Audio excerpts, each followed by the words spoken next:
감사합니다. 우리 사순절 40일 영적 순례 26번째 동행 우리 함께 하겠습니다. 오늘 말씀은요. 은혜로운 삶이라고 하는 제목으로 우리 말씀 함께 나누겠습니다.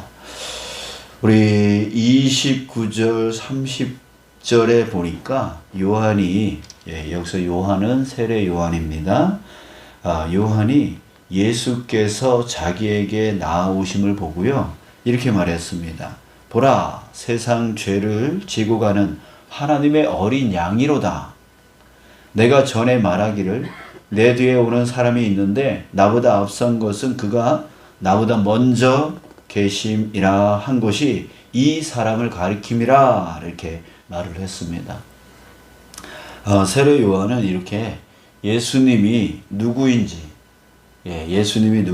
아주 정확하게 알고 있었고요. 그래서 사람들에게 예수님에 대해서 아주 당당하게 소개를 하고 있습니다.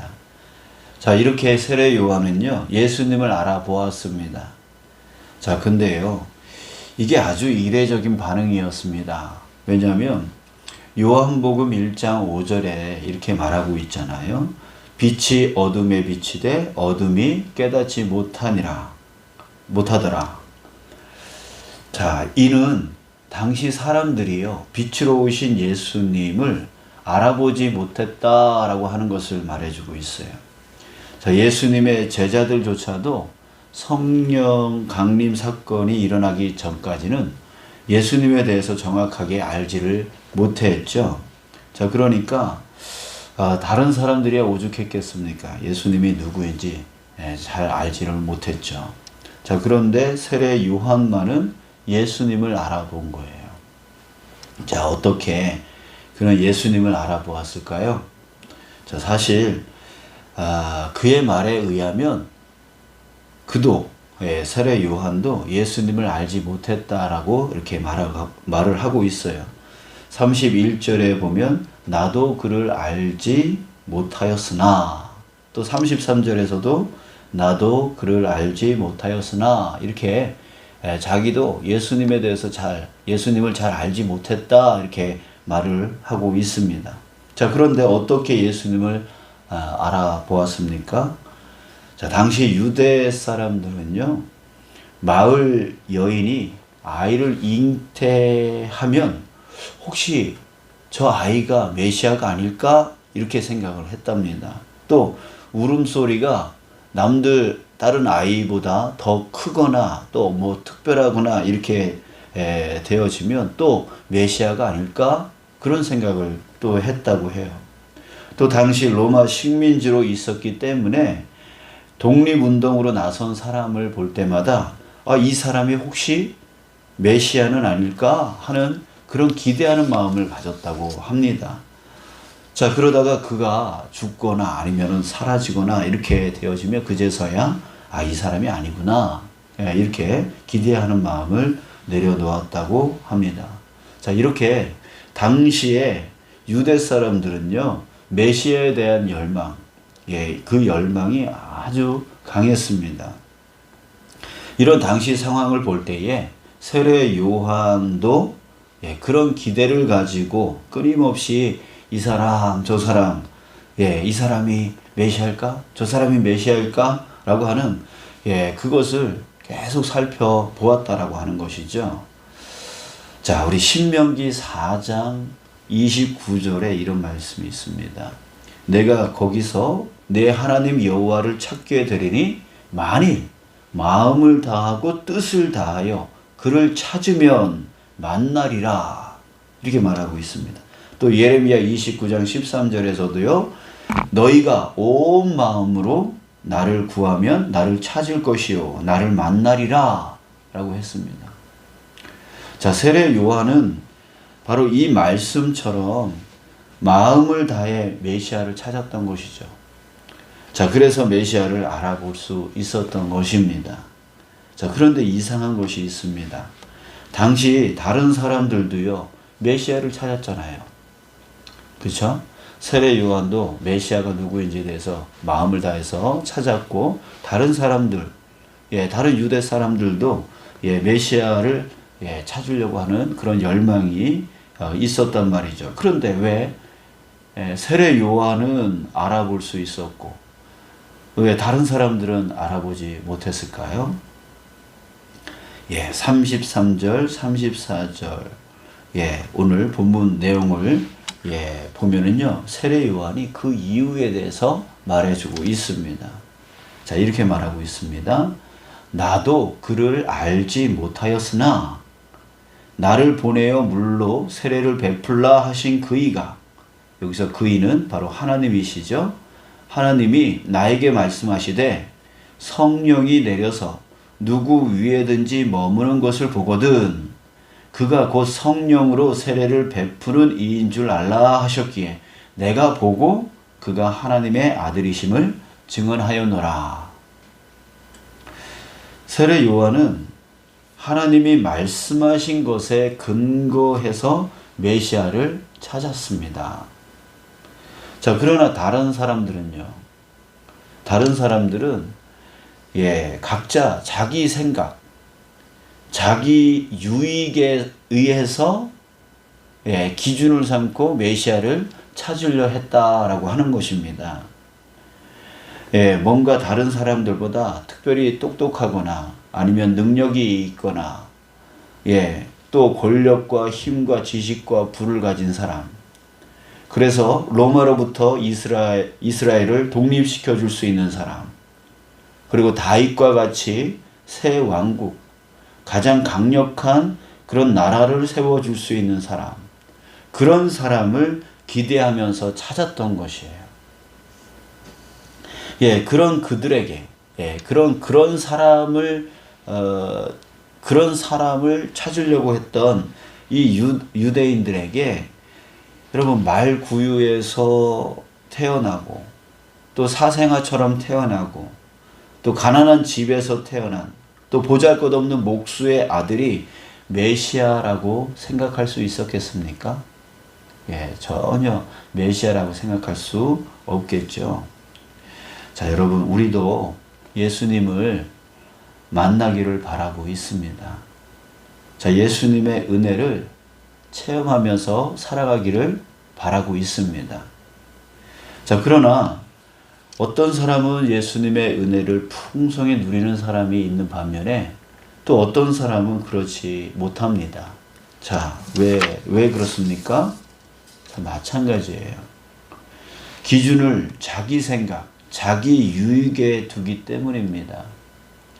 자기 자신에게 유익이 있을 때에, 그때에 그것이 은혜라고 생각하는 것입니다.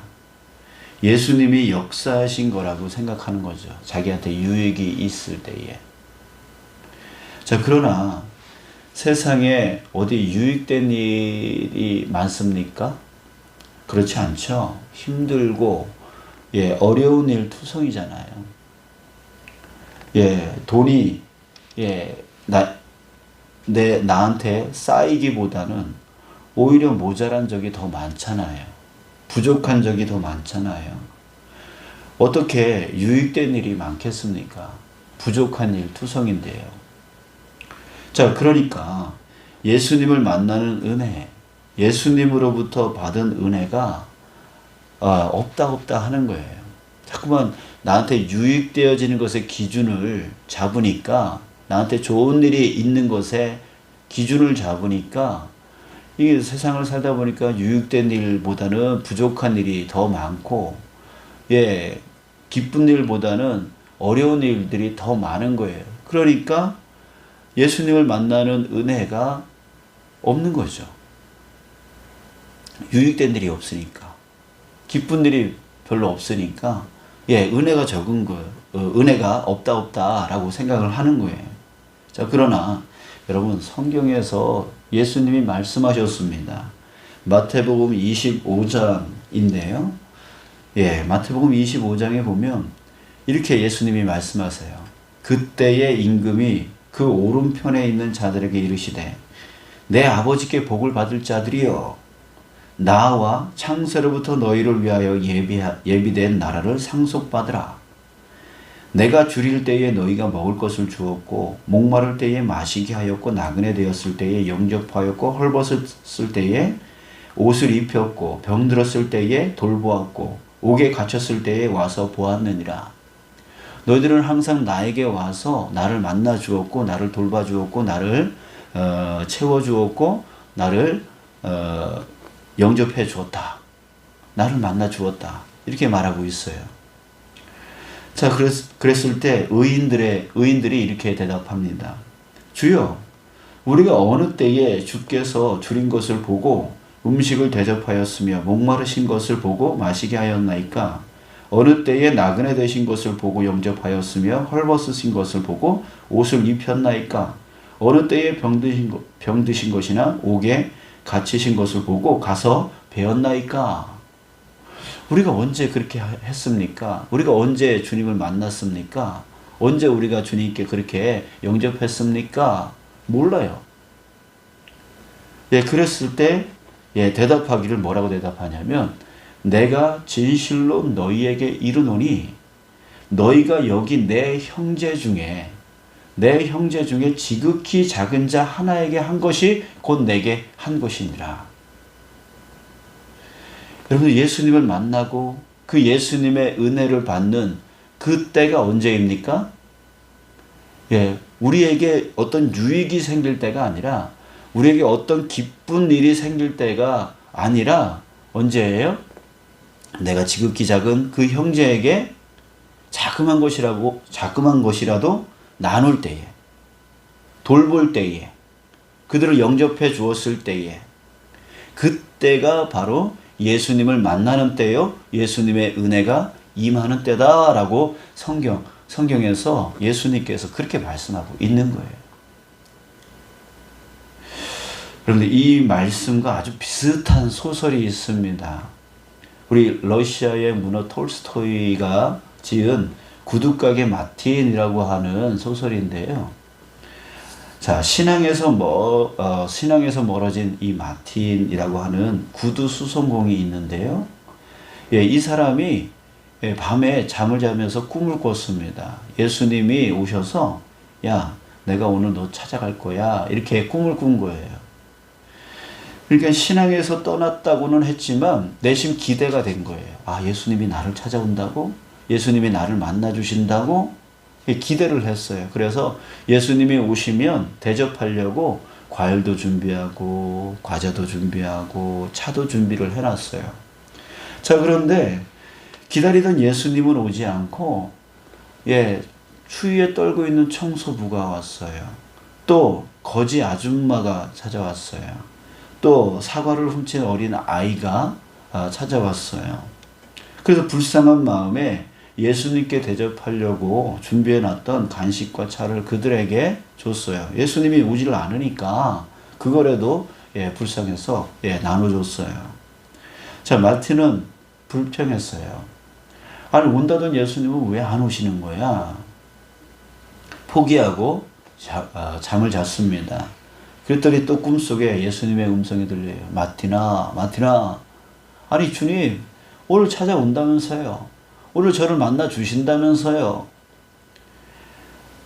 얘야, 나는 오늘 너를 3번씩이나 찾아갔다. 한 번은 청소부로, 한 번은 거지 아줌마로, 한 번은 어린 아이 모습으로 말이다. 그런데 너는 나를 잘 대접해 주었단다. 예, 이런 소설이에요. 여러분, 우리의 시각을 돌려야 됩니다. 우리의 시각을 돌려야 되는 거예요.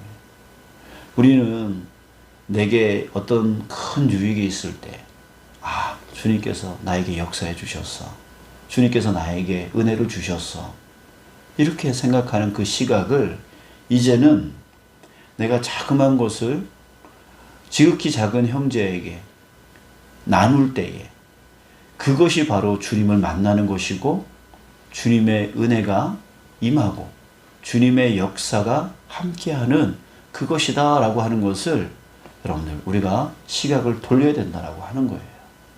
성경은 내게 유익이 있을 때 주님이 만나주시고 역사하는 것이다 라고 말하고 있는 게 아니라 성경에서 예수님은 지극히 작은 자에게 너희들이 나눌 때에 그들을 영접해주고 돌봐줄 때에 그것이 나를 만나는 것이다.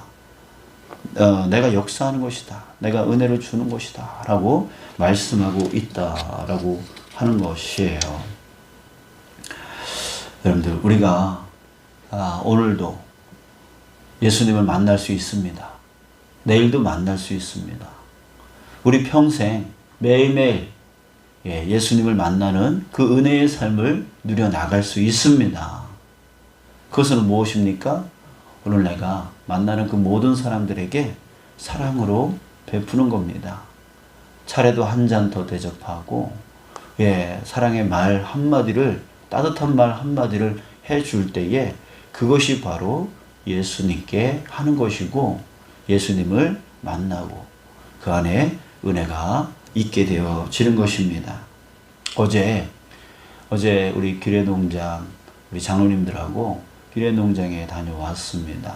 정말 어려움 당하고 힘든 가운데 있는 그분들하고 마음을 나눴습니다.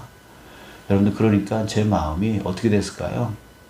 가서 다만 얼마간의 이렇게 물질을 나눴는데 우리 교회 거 갖다 주니까 내가 손해보는 마음으로 왔을까요? 아니더라고요. 내 마음이 풍성해지더라고요. 내 마음이 기뻐지더라고요. 뭔가 뿌듯한 마음이 들더라고요. 그게 은혜가 아닙니까? 그게 주님의 역사이고 주님이 함께 하신 거겠죠. 여러분, 정말 우리 그 은혜를 매일매일 누려나갈 수 있는 저와 여러분들 되시길 원합니다. 또 그럴 때에 주님께서 이런 약속 주셨잖아요. 주라.